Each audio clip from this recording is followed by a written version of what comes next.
Le rond-point de Tourville, l'une des places fortes des Gilets jaunes. Ce midi, il n'était qu'une poignée d'irréductibles à rester mobilisés. Rien à voir avec ces derniers week-ends où les abords de cette zone commerciale étaient totalement bloqués. Sur les parkings, beaucoup de clients et des enseignes qui revivent après des jours d'asphyxie. Dans cette grande surface du jouet, le rush de ces dernières heures devrait permettre de sauver cette fin d'année. On a retrouvé le sourire, surtout cette semaine. Ça a été une très bonne semaine, les clients étaient au rendez-vous et on espère que ça va continuer comme ça. Ça aurait pu impacter les emplois. Après, nous, on a pris une décision, c'est de maintenir les effectifs, puisque les salariés, ils sont pour rien.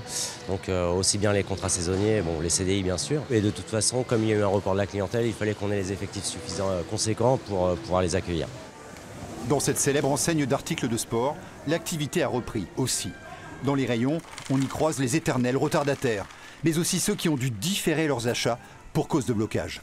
On est sorti simplement aujourd'hui et du coup les autres samedis, les autres dimanches, on n'est pas sorti de la maison quoi, en fait. Je comprends tout à fait qu'ils aient manifesté, mais les gens qui travaillent comme moi la semaine, on a besoin de faire nos courses, donc oui, ça m'a impacté. Ici, l'épisode des Gilets jaunes a laissé des traces, avec un manque à gagner autour de 50%, rien que pour décembre. Le magasin a dû s'adapter. On n'a pas pu tout récupérer. Et c'est souvent une règle dans le commerce de dire que ce qui est perdu est perdu. Il y a eu un report sur notre site decathlon.fr, indéniablement. Du coup, les collaborateurs ont su prendre des décisions. J'ai l'exemple de mon collaborateur sur le site qui a choisi de livrer son client directement et pas que. On l'a fait pour bon nombre de clients ces 15 derniers jours.